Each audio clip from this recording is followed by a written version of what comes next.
Rebellion brewing in the Senate. That story topping tonight's 2-minute drill. Our panel, Michael Steele is still with us. Democratic strategist Christopher Hahn. Tammy Bruce, radio talk show host, and Ann Coulter has stayed with us. Well, first it was Rand Paul standing up to the Senate establishment. Then it was Democrat Joe Manchin accusing the president of failing to lead. And now yet another freshman senator seems ready to break the rules and openly defy the Senate leadership. Florida Republican Marco Rubio stepping out for the first time, announcing his opposition to the short-term budget fixes. So can these guys make a difference? Michael, what do you think about these young guns? Well, I love it. I just love the young guns. I love the whole push to shake the system up. As you know, I was noted for doing that as RNC chairman, and I think it's refreshing. But the reality of it is that these guys are getting a lot of pressure back at home. Marco Rubio got that jolt that he needed from the Tea Party to keep him moving forward to victory. He needs to sustain that. Manchin is up for re-election next year, and he understands the politics of West Virginia very well. Right. And so those realities are beginning to hit these guys pretty hard. All right. Now, Ann, I had Karl Rove on last week, and he wanted to downplay any kind of disagreement in the Republican Party, but there is a disagreement between those who want to focus just on balancing the books, the green eye shade guys, and those who want to focus on growth. Yes, yes, yes. There are two divisions that are quite striking in the Senate. Those who are up for election soon, and also those who haven't been in the Senate for 20 years. I hear Tammy laughing. Go ahead, Tammy. Well, I just hearing from Ann, I guess Marco didn't like the clown shoes and the clown nose that he got when he arrived in the Senate. Now he wants to give them back. Well, maybe now it's time for him to join the Tea Party caucus, which he said he would not do. Now he knows why that caucus is there, and he should join it. That's right. There is strength in numbers. This might surprise you. I agree in principle with what he's saying. What he's saying is he's rejecting what the House Republicans are doing and saying, let's govern by continuing resolution. That's Paul Ryan's tactic to kind of rein in the budget. Rubio says, let's sit down, let's hammer it out, let's not a govern. tactic, it's his intention. It's his intention, it's what he's openly stated, and Rubio is disagreeing with him and saying, let's all come to the table and figure out what's best for the country, and that's what we should do right now. All right, gang, we got to move on. Michigan Governor Rick Snyder wants to impose financial martial law on fiscally troubled towns and cities. The bill would enable him to appoint emergency managers with the power to make sweeping changes at the local level. So is this a necessary power grab by the governor, Ann Coulter? Anything that leads to less spending, even if it's unconstitutional, I'm in favor of.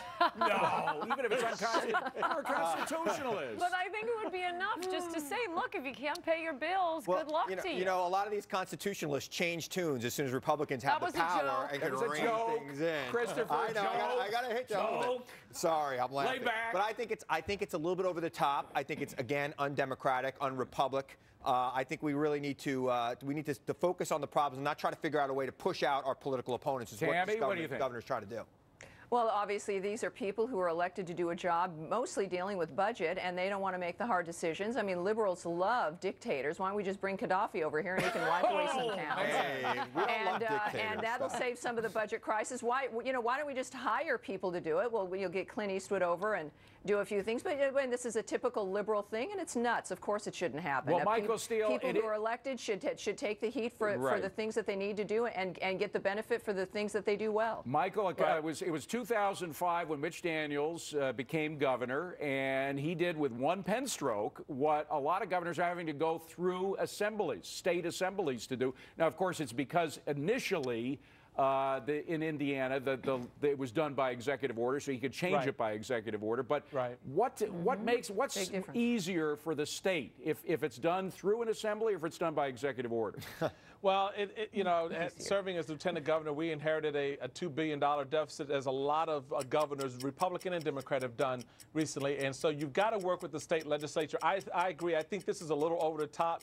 There's no doubt there's a big mess in Michigan, but the governor needs a little bit more restraint here. Okay. On the same day, President Obama calls for common sense, gun control. Some California lawmakers say their jobs have become so dangerous they want to be able to carry concealed weapons. Their new bill classifies being an elected official as, quote, good cause to feel worried about safety, so they need to be able to carry a gun. So should lawmakers carry guns, Tammy? Well, this is my home state, of course, and really what the bill sponsor noted that he met with some people when a constituent who wanted to punch him. Look, if your own constituents want to punch you, maybe you should resign. and if this is the issue, then maybe you should go take boxing lessons. I want everyone to actually, I love the idea of a concealed carry law, but for everyone. I mean, it's a ridiculous dynamic. If you think you need to arm yourself because you're a legislator, then frankly, you think you're doing something wrong. And Michael Steele, did you ever feel that you had to carry for safety? No, I did not. And Lord knows, if they can't get a budget done, we don't need to give them a gun. No. You know, I mean, listen, bottom line is this. There are a lot of unstable people serving in elective office in this country, and I don't want them carrying guns either, okay? And they should have to go through the same background checks as everybody else. That's it. I'm sure they would have to go through the same background checks. No, this law exempts it. Everyone should be allowed to have concealed carry, because you know who else is at risk besides lawmakers? Single females walking alone are at risk. So screw you, lawmakers. We need concealed carry too. There you go. Coming up on deck, guess who's joining the... It's time for Buy, Sell, or Hold. We take the names and stories in the news, and we treat them as if they're stocks. Would you buy them, sell them, or hold them? Well, Springfield, Illinois Mayor Frank Edwards says the government owes his city money, cash money. And since he is getting the runaround from the White House, he's going straight to the top.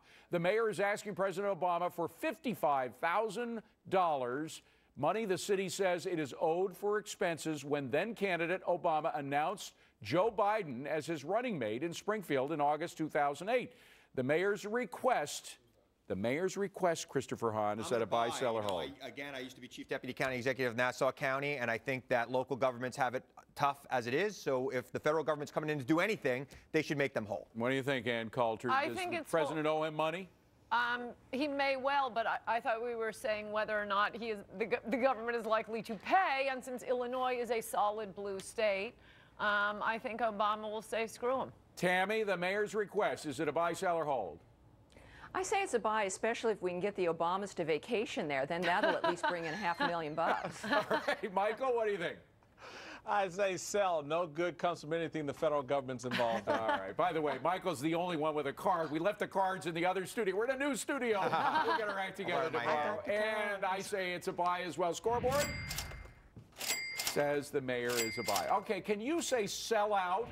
Charlie Sheen's 2 live dates, April 2nd in Detroit and April 3rd in Chicago, sold out in record time, 18 minutes. We still have no idea at all what Charlie's going to be doing in front of that live audience that bought the tickets. But you better start rehearsing soon. Now that the tickets are sold, can Sheen actually pull off a show worth watching? And Coulter's done these shows in front of a live audience. Is Charlie Sheen worth a buy?